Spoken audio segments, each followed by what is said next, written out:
Fala pessoal, tudo bem? Ó, a gente vai conversar agora sobre um assunto que é muito legal, muito interessante, que é a oratória, ou falar em público. Sabe o que eu mais escuto quando eu falo sobre esse assunto com alguém? São pessoas que chegam para mim e falam o seguinte: Lucas, eu gosto de ensinar, eu adoro o contato com o aluno, eu sou acadêmico, mas quando eu chego lá na frente para falar com uma plateia, eu congelo. Então, hoje a gente vai conversar e eu vou tirar da sua cabeça que isso é um problema, encarar a plateia. Hoje eu vou mostrar para vocês como que vocês vão usar tudo isso a favor, tá? Então, primeira coisa, por que as pessoas ficam desesperadas, né? Elas ficam desesperadas porque elas têm que encarar a plateia. Então, quando você tem que olhar para as pessoas e as pessoas estão te olhando, isso causa medo. Mas tem sempre aquela pessoa que chega e fala assim: não, Lucas, eu não tenho. Eu chego lá na frente e fico tranquilo. Eu não vou dizer que essas pessoas estão mentindo, mas é muito improvável. Se você for pegar grandes oradores ou até cantores, por exemplo, o cantor Bonovox do U2, ele dá show desde 1976 e ele até hoje tem medo de entrar no palco e encarar a plateia. Todas as vezes que ele vai subir, ele tem medo. Então é normal, tá? Todo mundo vai ficar nervoso em algum momento. Então, quando você se prepara para dar uma aula, né, a gente sempre tem uma expectativa. Eu acho que eu vou chegar lá em cima, e aí quando eu chegar lá em cima, qual vai ser o resultado? Vai ser isso aqui, né, um show. Todo mundo interagindo, todo mundo gostando do que eu estou falando. E, às vezes, na prática, o que a gente tem é isso aqui. A gente trava, a gente congela. E aí a sensação é muito esquisita, porque a pessoa fica paralisada, a pessoa começa a suar frio, a pessoa começa a gaguejar. Pô, mas é normal? Não pode ser normal suar frio, gaguejar? Só que é. É totalmente normal, nessa situação, ter todos esses tipos de reação. Por quê? A gente tem uma parte do nosso sistema nervoso que é o sistema nervoso autonômico.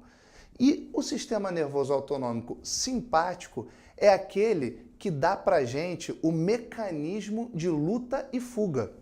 Ah, mas Lucas, eu tô ali numa plateia para conversar com elas, passar conhecimento. Por que o meu cérebro interpreta que eu tenho que lutar e fugir? Para pensar. O nosso cérebro ele tem duas partes, uma mais antiga e uma mais nova.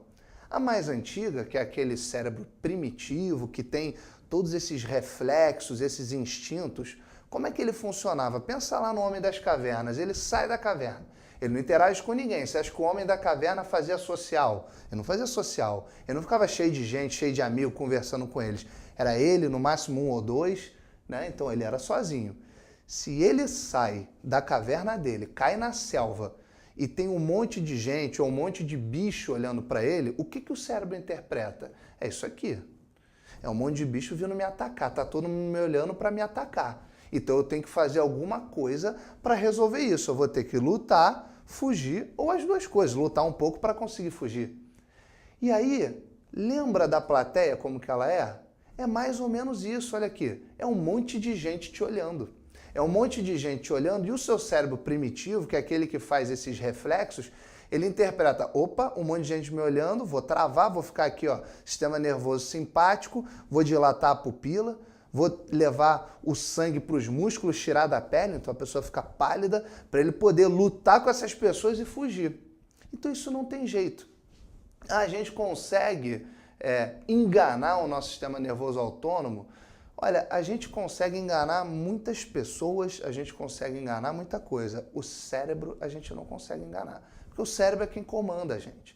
Então não dá para enganar o cérebro. Você não vai conseguir se concentrar a ponto de subir e não ter nenhum pingo de medo, nenhum pingo de sistema nervoso simpático atuando. Então, se eu não consigo enganar, o que eu vou fazer? Eu vou usar isso a favor. Lembra que ele é feito para você ter o máximo de atenção, até sua pupila dilata para aumentar seu campo visual. Então, eu vou usar tudo isso para não passar nenhum erro. Aproveita, eu sei que isso não vai me fazer mal. Então, o principal é que, independente do meu corpo estar preparado para lutar ou fugir, você não está com a emoção de lutar ou fugir. Emocionalmente, isso não pode te abalar. Então, você tem que já chegar logo antes, respirar fundo, saber que vai ficar com taquicardia, saber que vai suar um pouquinho, que vai ficar nervoso, vai dar aquele frio na barriga, mas você não pode deixar isso te consumir. Aí é que está a sua inteligência emocional, você conseguir entender que esse momento é normal, isso vai acontecer. E aí aproveita que você está ali mais ligadão, você está prestando atenção em tudo, usa a favor, pega a sua apresentação e revisa, vê se está tudo ok. Porque aí você não vai deixar nada passar, você está mais atento, você está com o seu sistema nervoso simpático a 1000. Então presta atenção, vai lá onde você vai apresentar, vê se está tudo ok, se você levou o seu pendrive, se a sua roupa está boa, se a sua apresentação está ok, checa ela, vê slide por slide se você cometeu algum erro. Então aproveita esse momento de atenção maior para conseguir checar tudo, usa a favor. E o principal, não deixa o seu emocional te abater. Beleza, Lucas. Agora sabe o que é legal, o que é engraçado? Tem um monte de gente que fala, Lucas, eu prefiro morrer do que falar em público. Vocês acham isso muito absurdo? Se você achou absurdo, não é. Na verdade, em 1977 foi feito um estudo, um trabalho, e com esse estudo escreveram um livro, né? The Book of Lists. Nesse livro, uma das coisas que eles fizeram foi pegar as 14 coisas que as pessoas mais têm medo e listaram. Fizeram uma pesquisa. Aí tem medo de morrer, medo de inseto, medo de me afogar, medo de incêndio. Sabe quem é o top 1? Quem é que teve mais, assim, as pessoas mais colocaram como seu maior medo? Medo de falar em público. Então as pessoas têm mais medo de falar em público do que medo de morrer. Lucas, exagero. Isso aí é claro que foi um erro, né? Ninguém morre de falar em público. Mas por muito tempo se falava que um presidente dos Estados Unidos morreu de falar em público.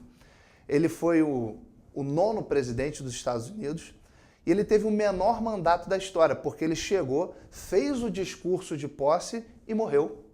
Aí todo mundo falou, morreu de falar em público. Esse aí foi o único exemplo. Mas é claro que não. Ninguém morre de falar em público, né? Na verdade, o William Henry ele morreu de pneumonia. Ele já estava com pneumonia quando ele foi fazer o discurso. Então ele morreu, obviamente, de pneumonia.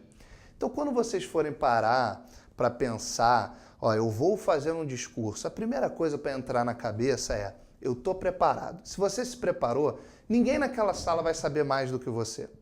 Então esse é o primeiro ponto, ninguém vai saber mais. O segundo ponto, você está numa posição ali que é a posição mais fácil de fugir. As rotas, normalmente numa sala de palestra, as rotas de fuga estão inclusive no palco. Você é a única pessoa que está vendo todo mundo. As pessoas estão te vendo, mas tem um monte de gente que não se vê entre si. Você vê todo mundo, você tem o controle da sala. E o principal, todo mundo ali vai torcer por você. Você vai ter a atenção de todo mundo no início. Se foram ali para te ouvir, eles, no mínimo, vão ter alguma simpatia por você. E você chegou ali preparado, você sabe aquele assunto, mais do que qualquer pessoa. Se alguém ali souber mais do que você, é porque sabe muito, e é normal ele às vezes falar uma coisa que você não vai saber. E aí você vai conversar, a sua conversa vai ser boa. Mas o principal, usem todo esse mecanismo do sistema autonômico simpático a favor. Pega, revisa tudo, checa tudo. Além disso, não deixa o seu emocional ficar abatido. É normal ficar nervoso. Você só não pode deixar que a sua cabeça interprete esse nervosismo como uma coisa errada e ruim, que tudo vai dar errado. Porque aí é que as coisas dão errado. Então pega, usa ao seu favor e interpreta da melhor forma possível. Tenha inteligência emocional. Beleza?